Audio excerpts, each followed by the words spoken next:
Good evening, brothers and sisters. We start our program this evening with a word of prayer. Lord, Father of our human family, you created all human beings equal in dignity. Pour forth into our hearts a fraternal spirit and inspire in us a dream of renewed encounter, dialogue, justice, and peace. Move us to create healthier societies and a more dignified world, a world without hunger, poverty, violence, and war. May our hearts be open to all the peoples and nations of the earth. May we recognize the goodness and beauty that you have sown in each of us and thus forge bonds of unity, common projects, and shared dreams. And for this evening, dear Father, we ask you to guide our panelists and all the participants that we may be inspired and touched to forge what we have prayed for. Amen. After the prayer, it is my pleasure to welcome the moderator. For those with whom the link was shared earlier, you will notice we have a different moderator this evening. Professor Frederick Iraki, the chairman of Harmony Institute, could not be with us this evening because of health issues. We wish him speedy recovery. Dr. Reginald Nalugala, therefore, has willingly accepted to take the place of the moderator. Dr. Reginald Nalugala is a tutor in the postgraduate program in social transformation at Tangaza University. His key areas are sustainable development, theory and practice in Africa, democracy, and good governance practices. His recent publications include Reconceptualizing Teaching and Learning in Kenya for Sustainable Development, and another one that he has produced this month is titled, Empowerment is Disempowering, Creating an Enabling Environment for the Needy. He has master's degree at Institute of Development Studies, The Hague, and PhD from Oxford Center for Missions in UK. Dr. Reginald Nalugala, please, you have the floor. Thank you very much, Father Swipe, for the prayer and welcoming us to this webinar reflection. So you're all welcome to this academic reflection on the new encyclical letter Fratelli Tutti. On 3rd October of 2020, His Holiness Pope Francis signed the encyclical letter Fratelli Tutti. The letter brings the issues around peace and development into the attention of believers. According to the Pontiff, fraternity and social friendship are the ways to build a better and more just and peaceful world, with the contribution of all people and institutions, with an emphatic confirmation of no to war and to globalized indifference. Therefore, Harmony Institute and the Salesians of Don Bosco have come together to help us understand this document. So the first person I would like to introduce who is going to help us understand this document is Dr. Mustafa Cenap Aydin. Mustafa Cenap Aydin is a sociologist of religion, public speaker, expert on interreligious relations. Aydin is currently the director of the Tevere Institute, a center for intercultural studies in Rome, and the deputy secretary general of Jacques Maritain International Institute, Rome. Graduated in political science and sociology at the University of Boğaziçi in Istanbul. He studied Catholic theology and interreligious dialogue at the Pontifical Gregorian University, Ecclesiastical and Constitutional Law at LUMSA University in Rome, and Sociology of Religion at the Pontifical Angelicum University. He's a lecturer at the Master of Cultural and Religious Mediation with the Faculty of Philosophy of the Salesian Pontifical University in Rome. Welcome, Dr. Mustafa Cenap.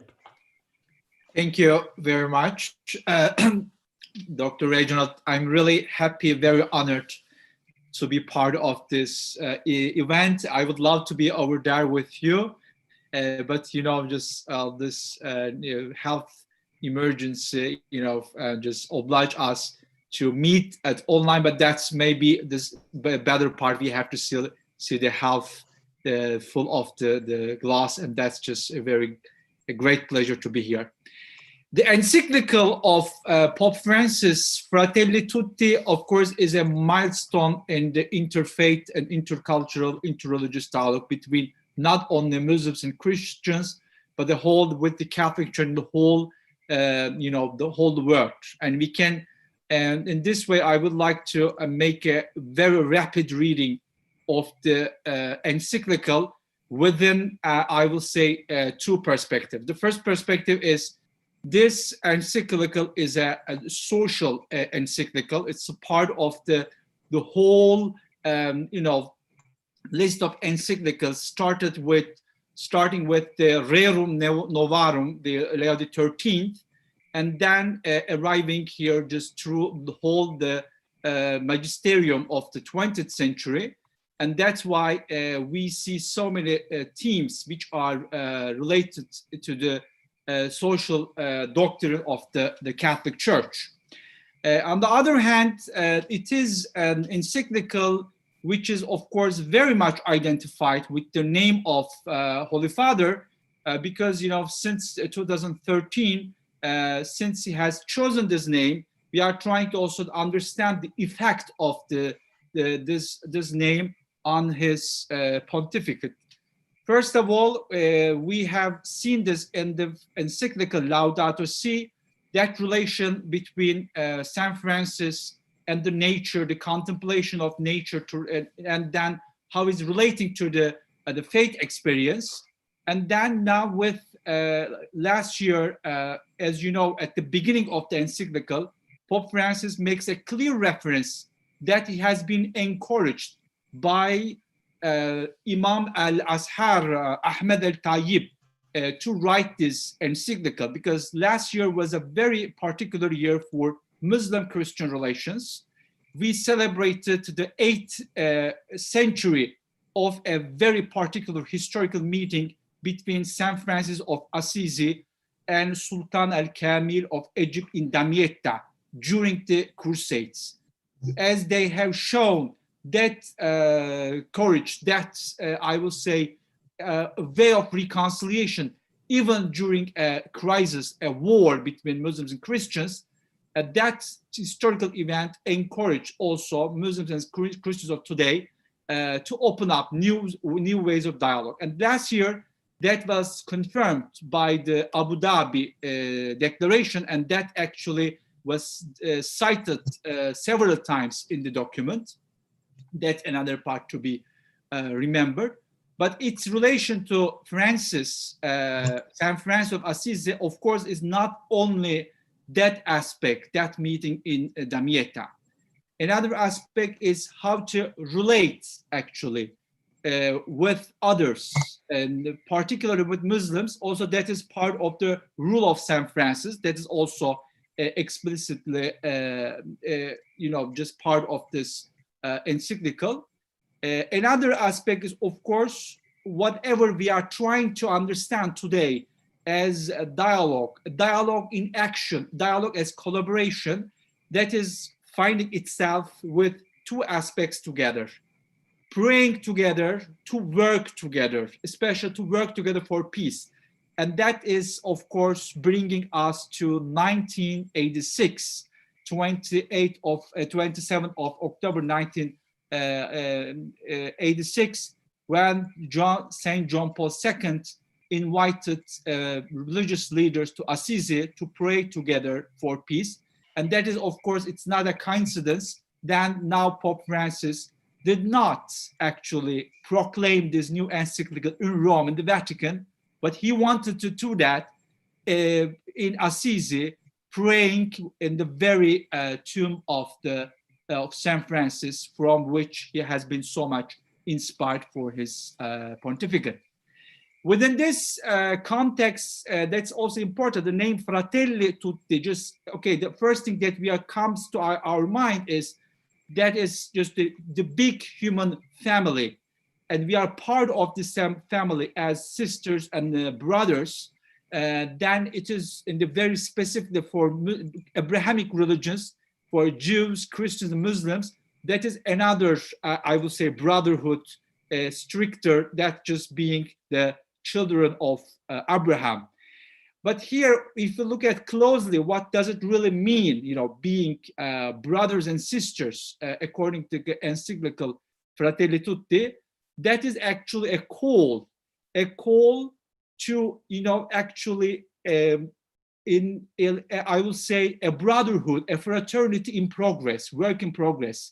It is a call to take action, actually to construct together what is needed for this world, especially in the period of crisis, health crisis.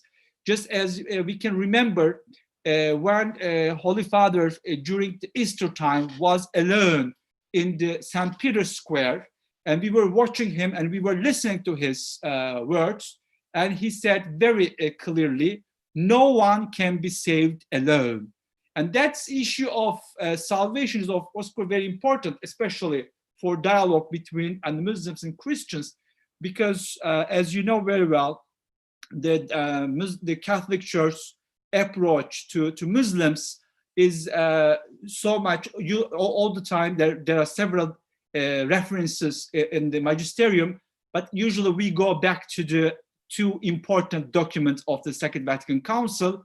One is Nostra Aetate 1965, but 1 year before the Nostra Aetate, another document, Nostra Aetate was a declaration, but a dogmatic constitution, Lumen Gentium 1964, also explicitly talks about Muslims and sees, the Catholic Church explicitly sees Muslims as part of the salvation, and saying that Muslims believe in the same God, the only God, that the God of Abraham.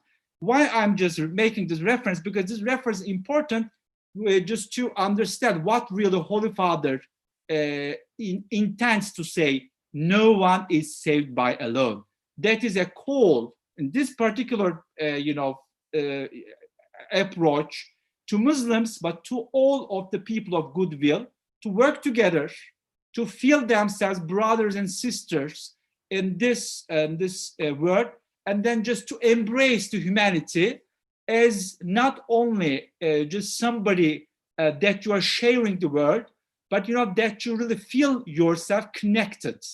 And that is the word that we have to more and more focus on, that we discover so many commonalities as human beings, brothers and sisters, so we can actually work together and to construct the future.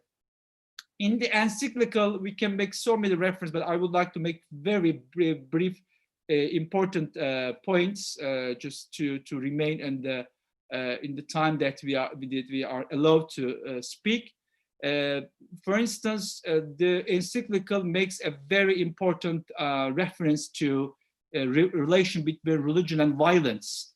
Why I'm trying to focus then at the end of the encyclical, that part of religion and violence is very important, because Pope Francis again explicitly underlines that violence cannot be attributed to religions if they are actually authentically lived, because he invites us to look at religions from a peace perspective, from a dialogic perspective, and especially, and he explicitly argues that if we have the view of God on the humanity, that we really have the deep faith in God, we cannot actually kill anyone.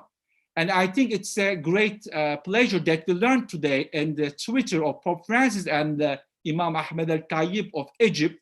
They had a phone call yesterday, and that was the theme actually.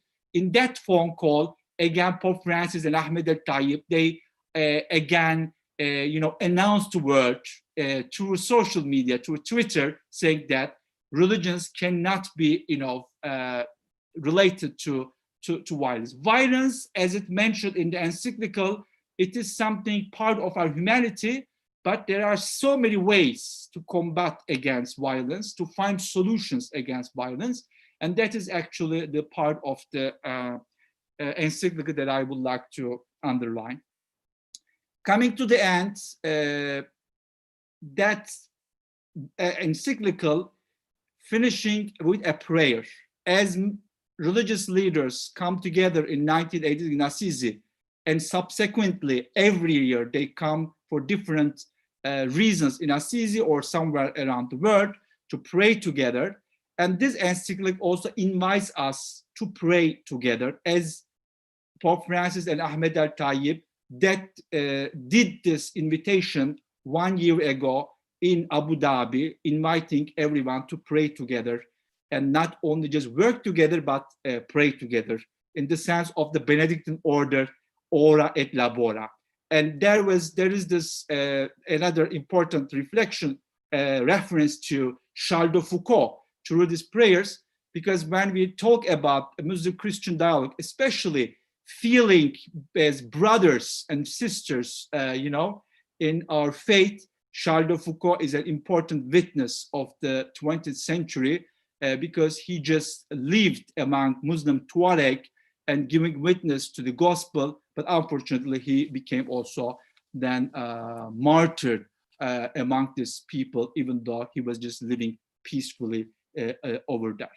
As a conclusion, I would say this document has really opened up so many ways to look at, first of all, how can we collaborate, Muslims, Christians, and all people from different religions, how can we collaborate with the different dimensions of the social doctrine of the church and the social doctrine of the Jewish faith, social doctrine of the Islamic faith, and so on and so forth, and also with so many secular philosophies which would like to construct together a better future during and after the pandemic.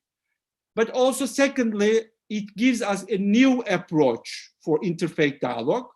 I will say, again, going back to the declaration Nostra Aetate 1965, in that document, Article 3, which is dedicated to Islam, in the second paragraph, there is an important call of the Synod, the Vatican Council, to Muslims and Christians to work together for the whole humanity in 4 areas. And these areas, again, areas of the social doctrine: freedom, peace, moral values, and social justice.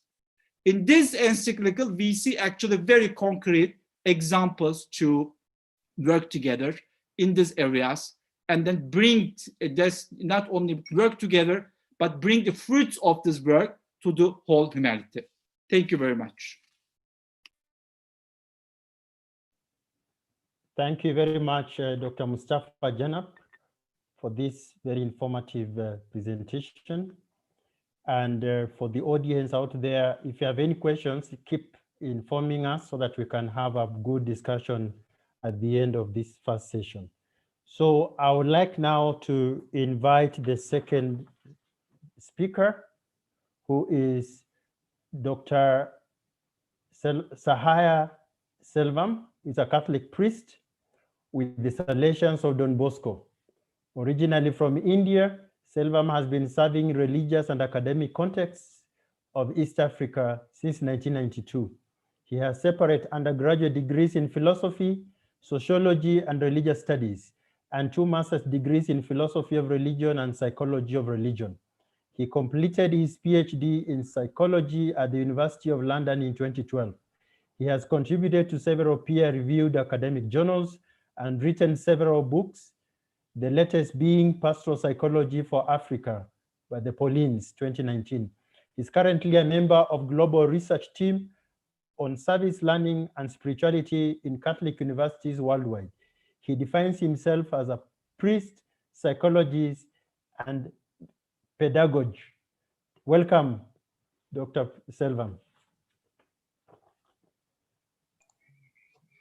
Thank you very much, Dr. Nalugala, for your kind words of introduction. I'm also grateful to the organizers for inviting me into this very eminent members of the panel. I really feel privileged to be part of this discussion. And thank you very much, Aydin, for starting off our discussion with a very conversant input on the encyclical, providing a background, very good background, even in the light of the Catholic Church's efforts in interreligious dialogue, especially with the Muslim community. My own approach here to the encyclical is from an educational perspective. And I just called my presentation Learning to Live Together. And you will understand why I call it that way. My presentation this evening is going to have 3 parts. In the first part, I would begin by looking at the vision of UNESCO about education in the 21st century. That provides for me the preamble to my title of Learning to Live Together. Then I would go into the encyclical, Fratelli Tutti, and pick up elements that are related to education from that encyclical. Then finally, I'll make a short proposal on service learning as a methodology of guiding graduates, learners, to graduates in becoming agents of social transformation and in an effort to learning to live together. All right. So that takes us to the first part. And I understand I have only 15 minutes. And so I would go rather quickly with my slides.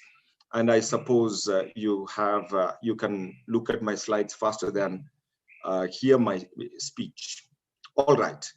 So in 1996, UNESCO appointed a committee or a commission to make proposals on the way forward for education in the 21st century. And this commission was led by Jacques Delors. And the output, which is a very brief document that you see on the screen, Learning the Treasure Within, was the fruit of the discussions that were held by the commission in terms of proposing a policy statement. A statement that will inform educational policies across the world in the 21st century. And they talk about 4 pillars of education, and that is going to be my focus. Often, formal education really does injustice to the human family by focusing on just imparting knowledge. Most of formal education across primary to tertiary level tends to enter into this temptation of just focusing on knowledge. But some of the formal educational institutions would integrate a second pillar. You can see if formal education solely depends on one single pillar of imparting knowledge, it is very precarious. So it has become a fashion these days to say, oh, we not only impart knowledge, but also skills.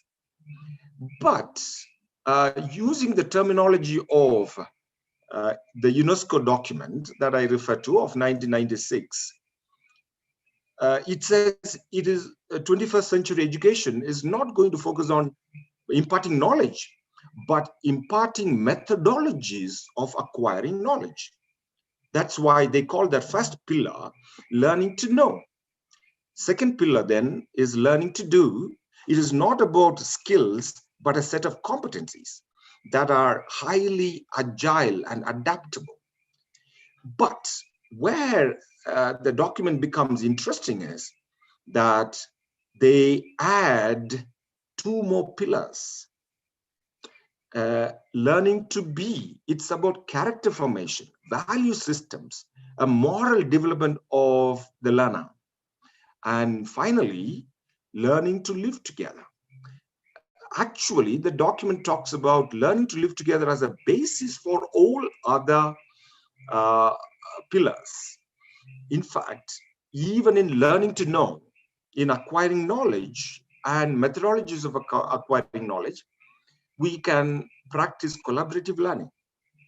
So our focus here, from the perspective of providing a premise or a preamble to our discussion on Fratelli Tutti, I like to focus on this pillar of learning to live together.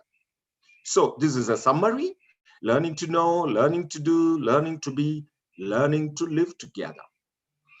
And speaking about this pillar of learning to live together, the document says, I have divided that paragraph into 3 parts to highlight 3 dimensions of that paragraph that talks about learning to live together. I'm still with that UNESCO document of 1996. It says, by developing an understanding of others and their history, traditions, and spiritual values. This is UNESCO talking, not the Holy Father. Yet, on this basis, creating a new spirit, which guided by recognition of our growing interdependence to manage conflicts in an intelligent and peaceful way. Sorry. Because we know we are wasting a lot of resources in the world today, all sorts of resources, because we are struggling to learn to live together. So this becomes a fundamental aspect of all other pillars of education.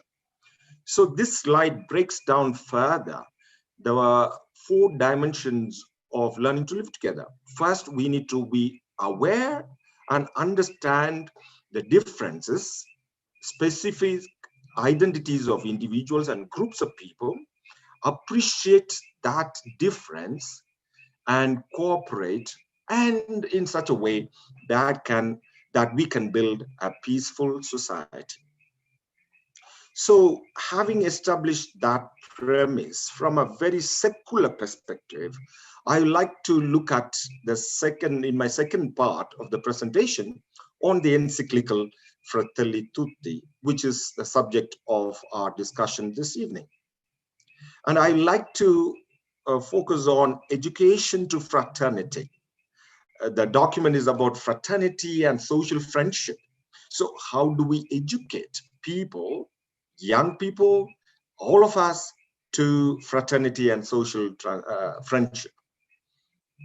Interestingly, I, as an educationalist, as Dr. Nalugala introduced me as one of my titles, I like to call myself a pedagogue, someone who reflects about education. I would have loved to see a small section on the document on what type of education that is needed in this world, in the contemporary world of the 21st century, so that we can share fraternity and social friendship. But it is not there. But the concept of education runs across the document.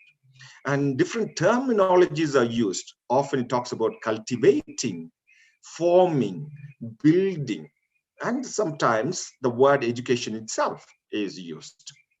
It talks about education to fraternity, education to dialogue, education to solidarity, education to integration, cultural, political integration. So let me quickly make a few comments about education to these 4 dimensions that stand out in the document. First is cultivating fraternity. The document, you will always see the reference at the bottom of my slide. It talks about, it says fraternity is to be consciously cultivated. So it does not happen by chance. It is something that needs to be educated to through formal education, through dialogue, through the recognition of values of reciprocity and mutual enrichment, what the UNESCO document called interdependence. Secondly, in that connection then, it also talks about, Fratelli Tutti talks about cultivating dialogue. And here is a quotation. What is important is to create processes of encounter, processes that build a people that can accept differences. Let us arm our children. Okay, that's beautiful. Though the arms sounds very violent here, but interesting. The Holy Father is using the word arm and weapon of dialogue. Let us teach them to fight the good fight of culture of encounter. Then the third type of education is in cultivating solidarity. Okay, so the Holy Father says solidarity is the product of personal conversion. And this personal conversion has to be achieved through education and formation. And who will achieve this? Who will facilitate this education and formation? We need to start with families, parents, and formal schools, and the media. Talks about the communicators having a deep responsibility in cultivating solidarity so that we can facilitate this personal conversion. And finally, cultivating integration, cultural, economic, and political. Again, a quotation, number 151. Cultural, economic, and political integration with neighboring peoples should therefore be accompanied by a process of education that promotes value of love for one's neighbor. Okay, so I have highlighted 4 aspects of cultivation, 4 aspects of formation that will lead children, young people, and adults towards fraternity and social friendship. Well, now, how do we achieve this in formal education? I'm going to focus on formal education here, especially tertiary level education. Okay, so there is another church document from Pope John Paul II called Ex Corde Ecclesiae, which really gives a framework for Catholic education. And it says the Christian spirit of service to others for the promotion of social justice is of particular importance for each Catholic university to be shared by its teachers and developed in its students. So what is this document saying? That Catholic education has an obligation in the formation of agents of social transformation among their students, so that when they become graduates, they become agents of social transformation. So this is how I would define social transformation, as a set of processes in which individuals and groups of people enact or enable social change with an aim of enhancing quality of life. So often formal education, especially tertiary level education, focuses on career and goals. But is it sufficient? Would it make people happy individually and as communities? I come from a psychology background, and psychology says career alone cannot make people happy and enjoy well-being. We need spirituality and what psychology calls intrinsic motivation and Fratelli Tutti calls gratuitousness. In fact, it is spirituality that would motivate people towards gratuitousness. And then what we have is purpose in life. And this purpose in life intrinsically is related to somebody's commitment to social transformation. As this psychologist defines purpose, William Damon, one of my favorite psychologists who has done research on purpose, he says it is a stable and generalized intention to accomplish something that is at the same time meaningful to the self and consequential for the world beyond the self. In the light of Fratelli Tutti, I think this definition of purpose as even a desire to achieve something beyond the self is very telling and very relevant. So I'm towards the end of my presentation. So how do we achieve all this? Service learning. What is service learning? Education that will achieve social transformation through service learning. So service learning can form the mediating role of accompanying learners in an educational context to become agents of social transformation, because it can generate, when people are compassionately involved in service to others as they learn, people become contemplative, people become spiritual, and that promotes gratuitousness. And then there is a continuous motivation to become agents of social transformation. So what is service learning? Service learning is different from just sporadic community services that many universities or educational institutions engage in. It is also different from internship, that is career-oriented, professional-oriented, whereas service learning is a reciprocal relationship between the learner and the beneficiary, in which the learner is accompanied to integrate into their learning the encounter with the beneficiary by means of reflection. So it is not something that is done at the end of learning, but during learning as something that is integrated into learning. So Pope Francis is often fond of repeating this, that education has to integrate the head in terms of learning information, heart that moves towards motivation, and hands that makes people become agents of social transformation. Thank you very much.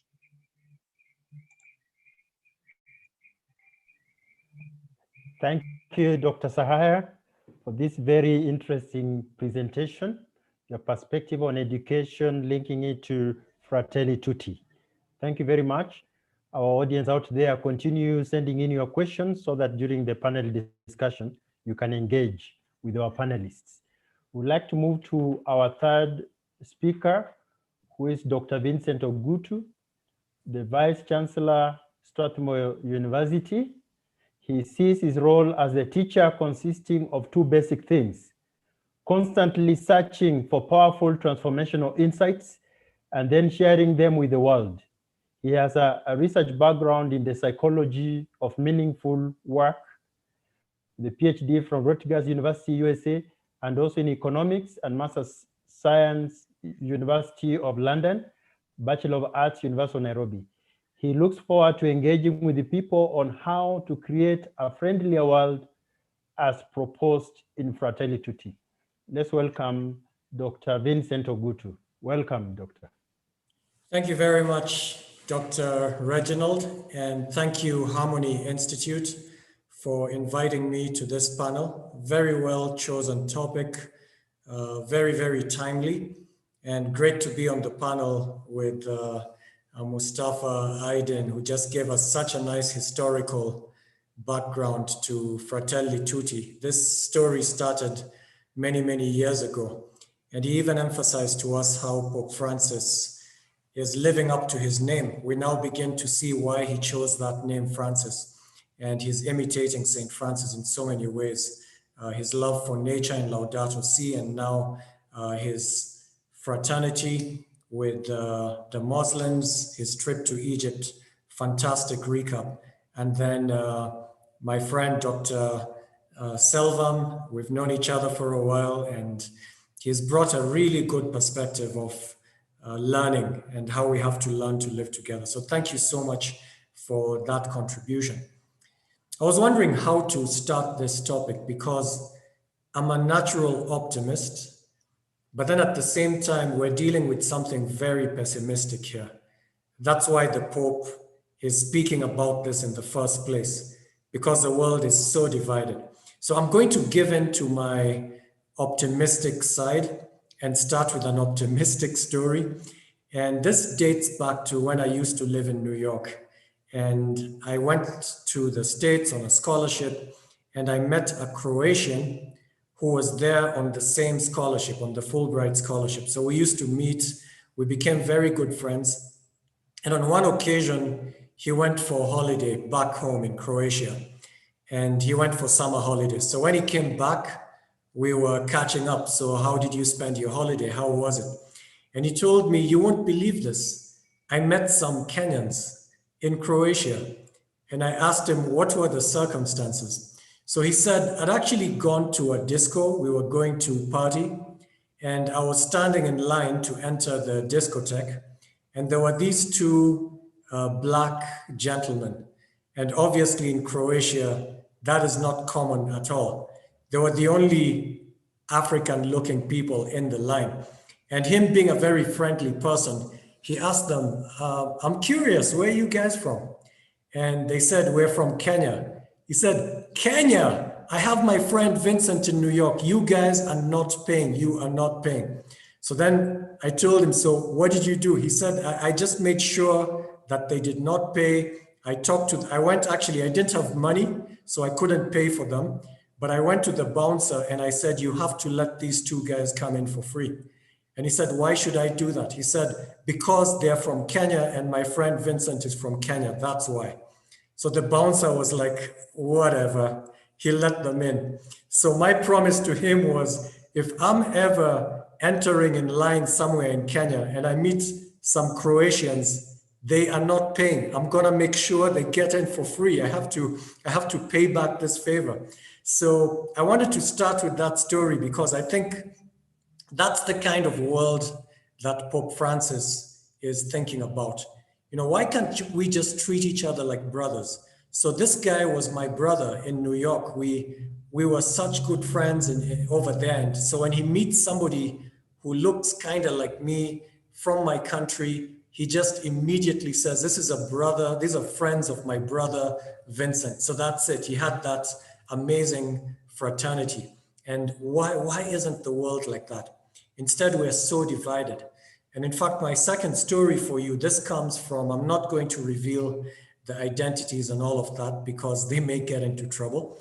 But this was a high-ranking officer in a patrol boat or a patrol ship off the coast of Somalia. And his job was to basically fight terrorists and to fight people who would hijack these ships. Basically, that was the job. And so people would capture these ships and hold them for ransom. And his job and his team was to prevent them from doing that and to rescue anyone who's been captured by these people. And so during their patrols off the Indian Ocean, the Somali coast, the Gulf, they run into a ship that is in distress, and the ship is soon going to sink.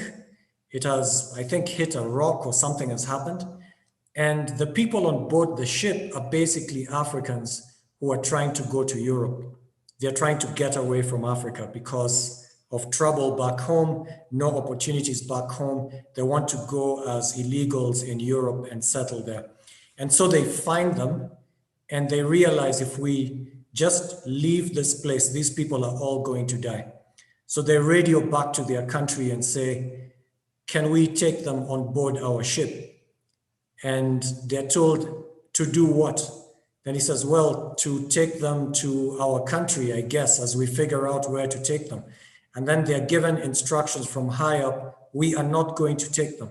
So if you take them, you know, there's nowhere you're definitely not bringing them to our country. So this particular officer's country refuses to take and tells him, it's not your problem, just go. But he won't take this as an answer. So he starts calling representatives of other countries in Europe. We have a ship in distress, we'd like to rescue them. And they were being told, sorry, we won't take them. And he called several European countries. They all said, no, we're not taking them. And his instructions were, you know, you're a military ship. You can't take strangers onto the ship. But he was seeing this ship sinking and he said, forget these guys, forget the consequences. I am going to take these people. So they rescued them, put them on the ship. and then started shopping around the world for who wants to accept them. And eventually they were accepted by another African country. So obviously those people were very disappointed. They hadn't made it to Europe, but at least they were still alive. And my friend was one of the officers who pushed to save their lives. So it's a mixed story, you know, there's that sense of lack of fraternity where people are just saying it's not our problem. They chose to leave Africa. It's not our problem. Don't bring us a problem. And this European saying, no, we can't do that. These are human beings. I don't care if you don't want to take them.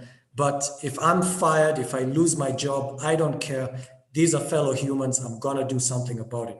So that's kind of the spirit with which Pope Francis is writing this document, this encyclical. And then normally Pope Francis and the popes in general, the church in its social doctrine, they don't really give you the ultimate solutions. They'll give you general principles and say, this is where we think we should be going. These are the principles we should be applying. But you, as mostly laymen and women, are the ones who have to make these tough decisions and to apply these principles. We won't tell you what to do. You have to make these decisions. But I think in this document, Pope Francis comes pretty close to giving us actual solutions and saying, look, guys, let's stop the craziness. Let's look at what is making us behave like this and address these issues. I understand they're not easy to solve, and they somehow challenge the foundations of our economies and our political systems and our social systems. But if we're to stop the craziness, then we have to be ready to challenge some of the assumptions on which our societies are built. And then he ambitiously begins to name some of those challenges. And it's very ambitious. So obviously, why are people refusing to take immigrants into their countries? Why are people not accepting of people from other communities? A lot of it has to do with economics. So they feel they'll take away our jobs, they'll take away our opportunities, and we're not ready for that. So there's that fear of they're going to take the cake, and the cake is limited, and so we're not going to share the cake with them. So there's a bit of that. And then there's also just a certain kind of misplaced nationalism where we only care about ourselves but not the others. Let them take care of themselves. We worked hard to build our societies. Why are they trying to just get a free ride by coming here? So we're not going to let them do that. So there's that fear as well. And it's kind of individualism, but almost at a collective level where we are selfish collectively and we see the others as a threat. And that's something that we have to fight against. And so you start looking at how our societies are constructed politically. Some countries might feel like as long as we're protecting our interests, we don't really care about the others. So it's almost as if you have absolute rights as a country over all the other countries. And he's looking at fraternity, not just on an individual basis, but even on a country basis. Can countries treat other countries as brothers? So he's not seeing any of that happening. And so he's kind of pushing us to do it. So let's look at some of those ambitious things he's talking about. He talks about private property. One of the reasons why we are unfriendly to others and not open to others is because we want to hold on to that property. It's mine. So I look at my brothers in the slums and I'll say, well, it's too sad that they live like that, but you know, I've worked so hard to build my wealth and I don't have infinite wealth. So I guess it's not my problem. Let me just take care of myself and my family. Somebody else, maybe the government should do something about it. And then we excuse ourselves. And the Pope uses a very powerful image. He uses this story of the Samaritan who helped this person who had been robbed and injured and beaten up. And he challenges us to see what role we play in that story. Because he says each of us has a role to play. Maybe you're the perpetrator who beat up that person and that person is now on the road. Maybe you feel you're the victim who has been attacked by whatever injustices that have taken place. Or you feel you're this priest who has other duties, who's so busy, not my problem, a bit like the case of the European countries that didn't want to accept these refugees. Or you're the Levite, again, busy, you've got your issues, I've got my problems, let me solve my problems, I can't solve other people's problems, those are their problems, not my problems. So you could be any of those characters, or you could be the Good Samaritan. So the Pope invites you to find out which of these people are you. And so when you look at private property, we always think of it as it's mine. I worked for it, or I inherited it. I can't just give it away. But he challenges us to come back to the idea of property being there for the common good, that all the created goods on earth are for all of us. No one has absolute dominion over that property. So if somebody is dying of hunger and they walk through your property and you happen to have a field of maize, corn, fruits, they are free to take some to stay alive. Surely you would give them that permission. You wouldn't want them to die because it's not theirs and it's yours. It's your private property. No, life comes first. So he reminds us to reconsider the position of private property in our economies and how we look at it, and to look at the social dimension of property. He's not pushing for communism. He's not pushing for socialism, but he's challenging us to question the social dimension of ownership of property. He talks about citizenship. This whole concept of somebody who's moved to your country and they're considered a minority. They don't get full citizenship rights because, you know, we're giving you the privilege of living here, but you don't really belong. And he says, why aren't you just accepting them with open arms as a brother, as a sister, and giving them full citizenship? Really daring kinds of challenges that the Pope is putting out to us. And then he's talking about rights, like you have rights in your country, but then when you move to another country, they say, we don't guarantee any of those rights to you because you're not a citizen. So we can give you a little help here and there, but you're not a citizen. So meaning you don't have these rights. And the Pope is saying, why don't we have rights across borders? We're all human. At the end of the day, we're all human. These differences, fine, they've come historically, some are socially constructed, but how do we hold these differences so high that we no longer look at our common humanity? Like that's not the thing we're looking at. So he's challenging us to have the concept of rights beyond borders, that everyone can be treated as a human being beyond borders. And I just have to read this point to you from, I think it kind of encapsulates everything that this encyclical is saying. This is point 107. It says, every human being has the right to live with dignity and to develop integrally. This fundamental right cannot be denied by any country. So every single human being has a right to live with dignity and to develop as a person. And no one, no country should deny it. So it's not like you have that right in your country, but not in our country. No, you have that right universally. And this right is, he specifies further, people have this right even if they are unproductive or were born with or developed limitations. So think about that. In countries that accept immigrants, they'll say, you can come here if you can work. If you can add value, fine, you're welcome. If you're not, forget it, get out of here. Well, what if they have disabilities, you know, which they were born with or which they developed? They still are entitled to a life of dignity, no matter which country they're in. Very, very challenging, some of these things that the Pope is giving us. And then the attitude we have of neoliberalism, where people leave it to the market. They tell you the market, the free forces of the market will solve everything. When it doesn't, it just brings out the worst in us. It just brings out that competitiveness in us, which makes us not to look at the others as our brothers. So he says we have to run away from neoliberalism. Then in terms of international power, he says no country should see its rights as absolute. You know, we don't care what other people do, but we must defend these rights for ourselves. We don't know about the consequences to you guys. That's your problem. That no So it's fraternity at an international level as well. And then when you talk about coming together as brothers, obviously this means there's going to have to be some kind of consensus, some kind of living together. And he says, is this consensus going to be out of relativism? Like anything goes, everything's fine, so we just live together and we turn a blind eye to the things that happen? He says, not at all. It has to be because of a love for truth and a readiness to dialogue, to see your position and my position and how we can get to a better position. So relativism is not the answer. And he knows how people generally tend to react when the church tries to moralize.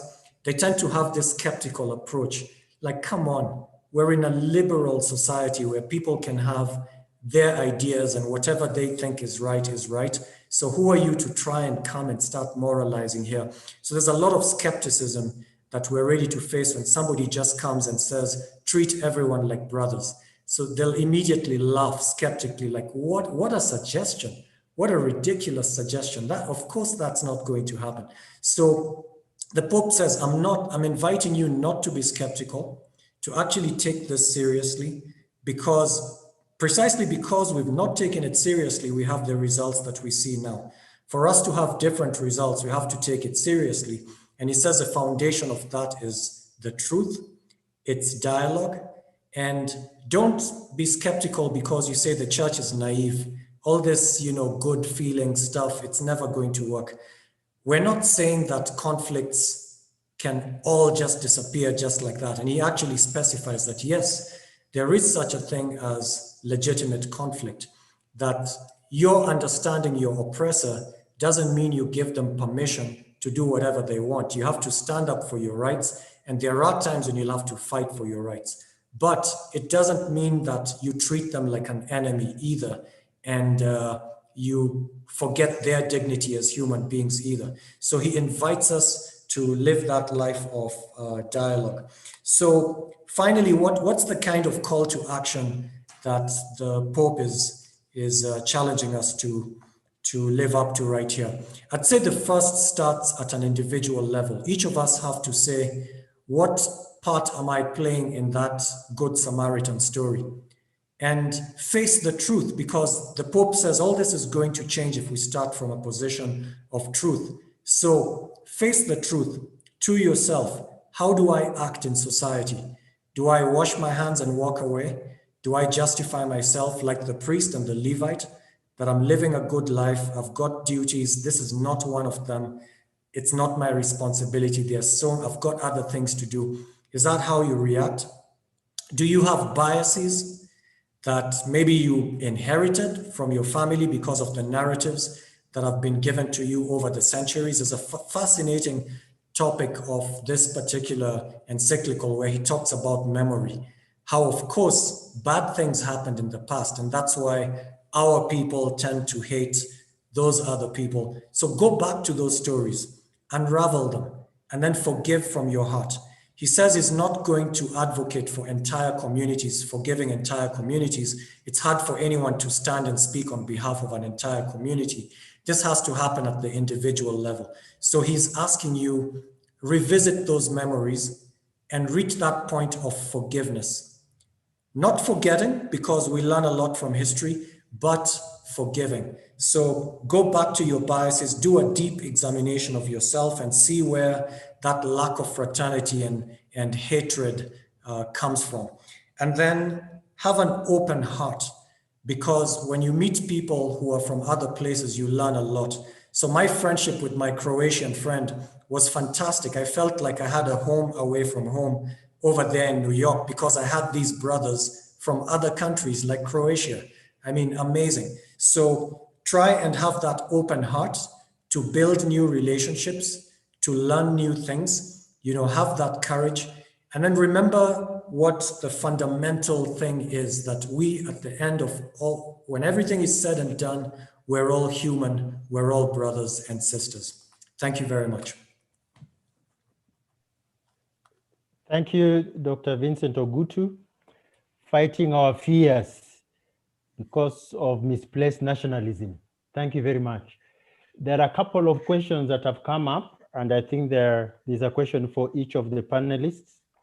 The first one is Dr. Cenap about, would Fratelli Tutti Encyclical be another strong step towards Muslim-Christian alliance, as mentioned by renowned Islamic scholars?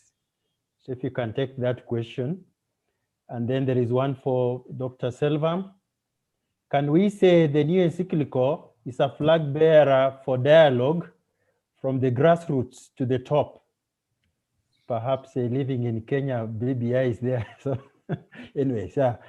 And then the second one is that Laudato Si encyclical was implemented.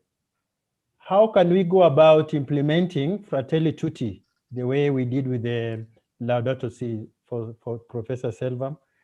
And then Dr. Ogutu, what is coming out is to help us understand how do we fight this misplaced nationalism. At least in Europe, yeah, it's happening, but is it also happening close at home here? How do we fight it?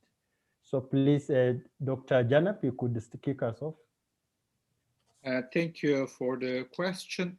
Whenever I talk about this Muslim-Christian alliance, I mean, of course, I mean, this is one of the topics, especially developed in the 20th century by a Kurdish scholar from Turkey, Said Nursi, who was actually encouraging Muslims and Christians to work together. And what I'm trying to, what I can relate this, you know, encyclical to the idea of Muslim-Christian understanding, alliance, or, you know, collaboration, to another, I would say, idea of Nursi, because at the beginning of the 20th century, when he was revisiting the mystical path in the Islamic tradition, he was saying that till now, most of the scholars, most of the Sufi masters propose to be, you know, just being totally abundant in God. And the technical term is fanafillah, just, you know, just, you know, putting your ego totally into, I would say, to be embraced by God. Just, I mean, leaving aside your ego, leaving aside yourself. The idea of Nursi is quite revolutionary, but just again, bringing it into the tradition. He says, now I'm proposing Fenafil Ihwan, just not Fenafillah only, but to abandon yourself into the God, not only into the God, but into the brothers, just being part of the brothers and sisters so that you can just actually arrive to a level of understanding of yourself, level of your understanding of your existence and the whole universe on your relation with God. And in this sense, Fratelli Tutti actually makes a very important proposal to rediscover what does it really mean being brothers and sisters between Muslims, Christians, but bringing this, you know, one further step. I mean, not only, I wouldn't say just, I already mentioned Nostra Aetate. The call of Nostra Aetate was not that Muslims and Christians work together for themselves, but for the whole humanity. And in that sense, just Fratelli Tutti again, reminds us the spirit of Nostra Aetate. And I think there are also lots of Muslim voices. I just gave the example of Nursi, but there's some other, just in the sense of Al-Azhar is now, we know much more about the Al-Azhar University, but we should remember that when church fathers were writing Nostra Aetate, they were already in dialogue with some professors from the Al-Azhar University, especially through the Dominican father, Georges Anadati, who was in Cairo, and they were constantly asking for the wording and I would say politically politically correct wording of the text for the Muslims. So, and we can observe so many others. I think they will be multiplied, who will be more and more encouraging Muslim Christian understanding after this encyclical. Thank you very much, Dr. Selvam. Yeah, I had 2 questions addressed to me. So the first question was about dialogue from the grassroots going upward to bring about change. Yeah, definitely. I think Fratelli Tutti is going to challenge that. I mean, challenge the top to bottom approach. We need, yes, bottom to top approach. But sometimes I do think this can become rhetoric. Just some people can be very political, that they are creating dialogue in the grassroots, but it can be just political and not really with a magnanimous spirit of bringing about participation of everyone in decision making or social transformation. So I would not get lost in the rhetoric. I would not get lost in just terminologies. What we need is good spirit, and I think that is what the document is calling us to, because consistently what we see repeated in the document is it's a personal conversion that will lead us to reach out to other people. Yes, structural changes should follow, and I think will follow if there is a conversion of hearts. Going on to the second question of how do we implement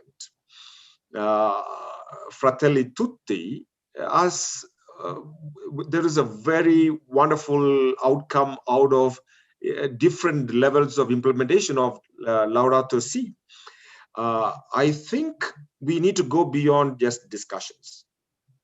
This sort of a forum is fantastic right now to become aware of the document, to become aware of the spirit of the church and the Islamic community that has joined hands with the Holy Father in making a statement.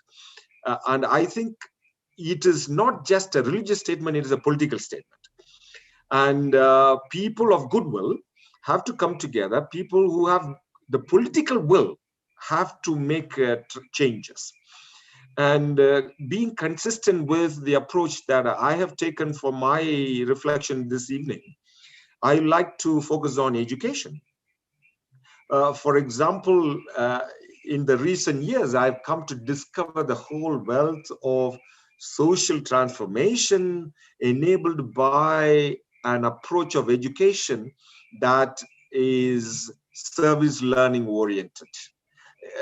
That it is not that I learned something in the classroom, even about social situations, structures, whatever subject that I'm teaching or learning. Okay, even physics has a social implication.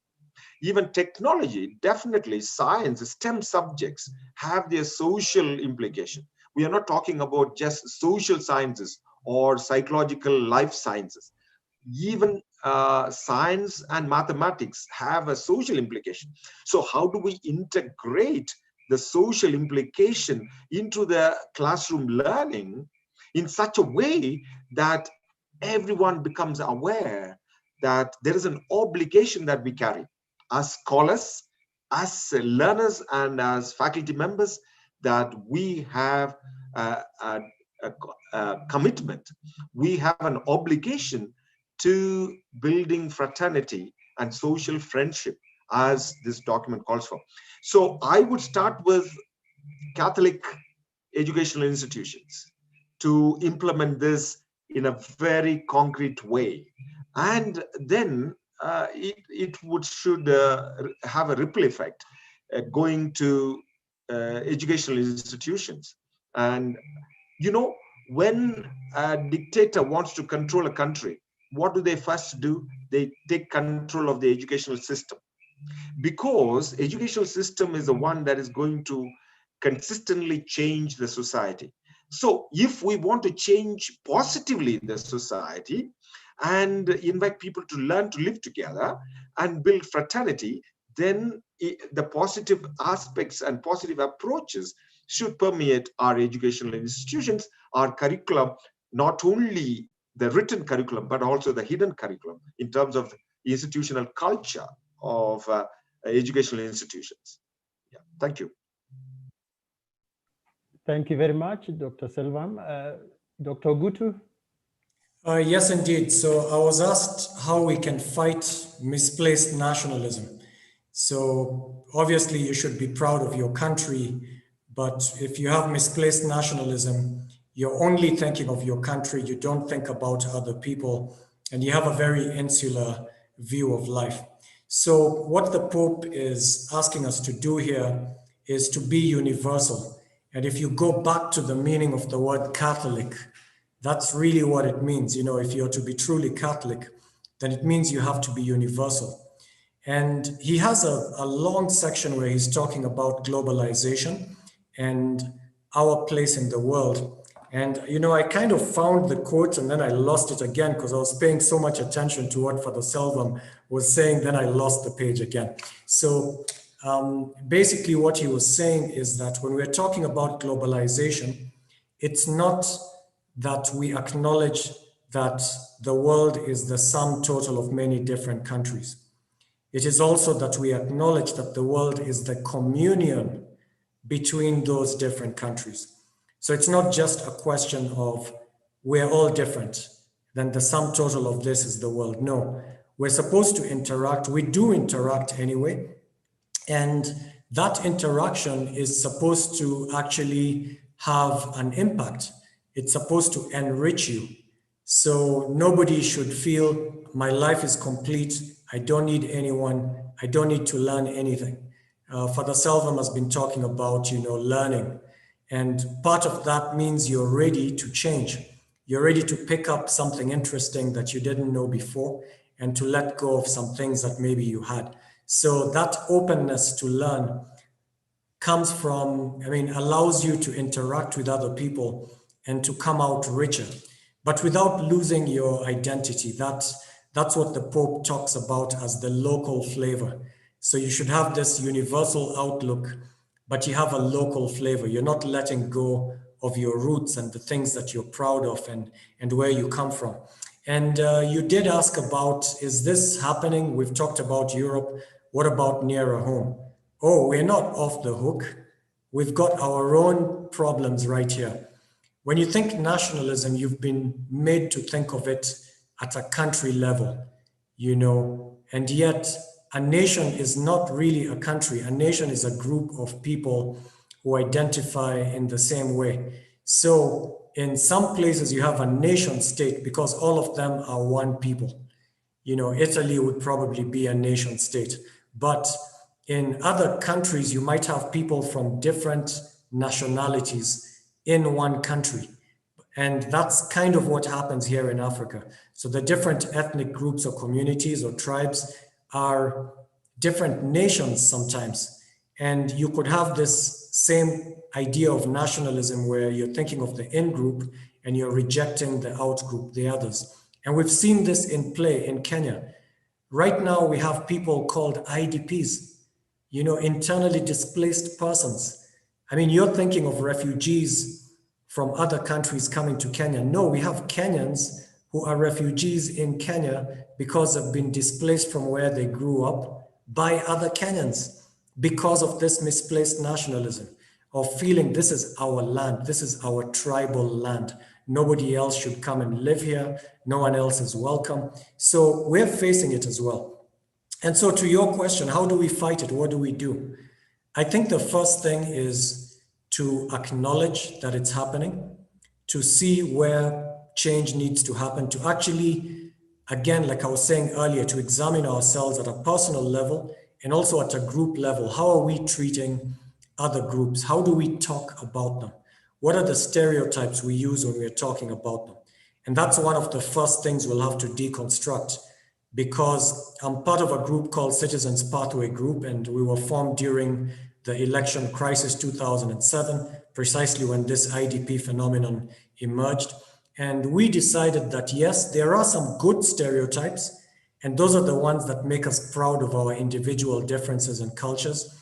And then there are bad stereotypes when you label an entire community as thieves or as lazy people, you know, so those are bad stereotypes.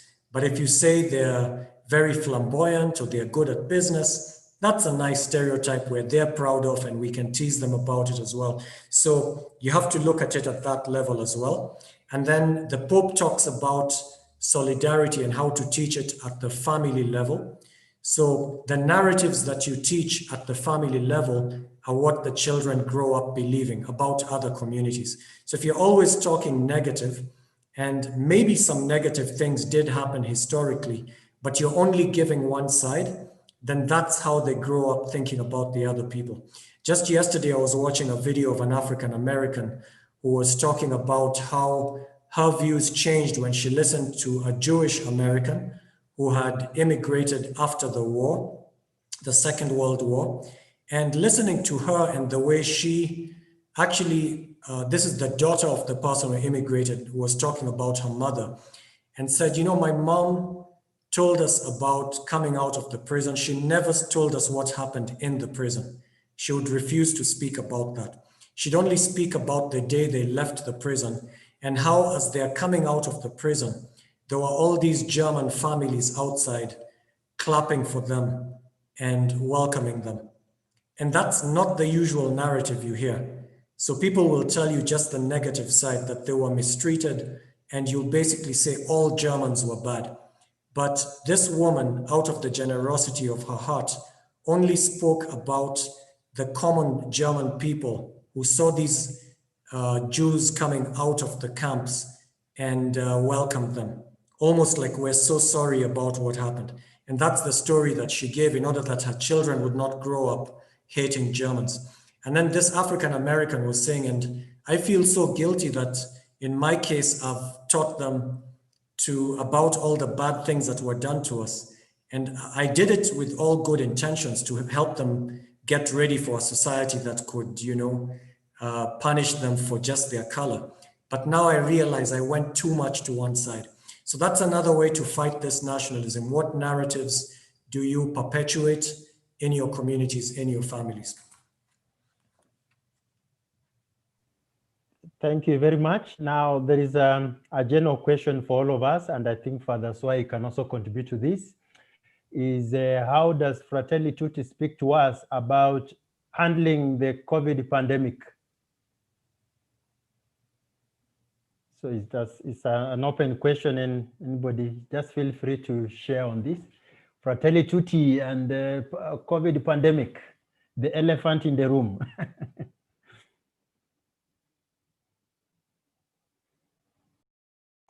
I don't know if I can start, maybe, and then others can add.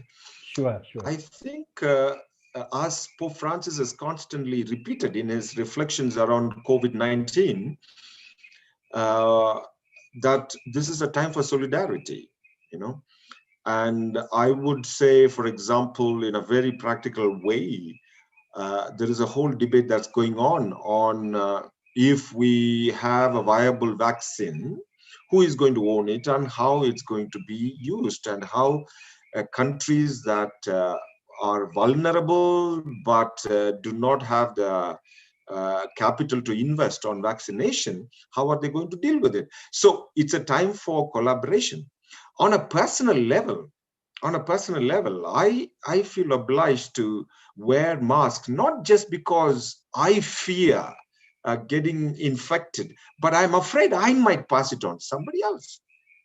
So those are expressions of solidarity today. So I shouldn't be wearing a mask just because there is a police watching in the Kenyan context, you know. It's about my personal commitment to the well-being of other people. So these are my immediate reflections. Yeah. Thank you. And I think from a business perspective as well. Oh, actually, no, Father Swai, go ahead. We haven't heard from you at all. Father Swai, okay. Sorry, since he had asked me to say something about that, my thinking went direct to the presentation for Dr. Ogutu about private property. That during this pandemic, there are people who have lost their jobs. Like there are those maids who were, doing daily casual work, and then they get just from hand to mouth. They live from hand to mouth. And during pandemic, those works are not there. Those jobs are not there. You find people are living without a meal, even a meal a day. And we have our private property more than what we can eat, actually. We have the money in the bank, but we are afraid. We're very calculative. My profits will go down, my reserves will go down. I think that's what we have to consider, especially about the needy who have nothing to eat. That's what I can contribute at the moment. Thank you, Dr. Ogutu. Then I couldn't put it better than what Father Swai has said. So we have all this private property, and imagine you're a very rich person with plenty of property, and then there are people dying right next to you, like 1 kilometer away from you. What do? I mean, obviously you help them. There's no doubt in my mind. And that's the part where you kind of say, humanity, I value their humanity more than I value my private property. Besides, I'm so rich. I mean, I can just sell this property there, feed so many people. I can create jobs for these. I mean, there are just so many ways you can come down from that ivory tower and help these people, because it's not a normal time. And that would show true fraternity. Now, imagine if you thought of them as your brothers, and this might go to the heart of this document here and the title of this document, Fratelli Tutti. Which of us would let his brother or sister die on the street, like because they don't have something, and you're protecting what you have? And it's your brother and sister from your father and mother. None of us would do that. At least I hope not. Now imagine if you extend that feeling to all human beings and you said, they're my brothers and sisters. And that's somehow what St. Francis himself would do. You know, he would talk of brother, I forget, I mean, probably Aydin knows the quotations better than I do. You know, is it brother earth? You know, he talk of the birds. You know, everyone was Francis's brother or sister, starting with just nature, and then imagine how he treated human beings. Now, if we just thought of everyone as our brother or sister, then this encyclical is done. I mean, the job is done. And I remember Saint Josemaria Escriva. So he says, these world crises are crises of saints. So what is he talking about? He's saying, if all of us acted like a saint, these world crises would disappear. They actually would disappear. So if we just treated each other as a brother and sister, all these conflicts, even that COVID issue, some people can't eat, some people can't access healthcare, you know, all that would be solved. So if we just treated each other, thought of each other as a brother and sister. thank you. Cenap, nothing to No, I'm really I'm learning and just very happy just of all this reflections. I think there's nothing to add, but just maybe very briefly, what I say is in the Quran, the 5th chapter of Quran, Surah Al-Ma'idah,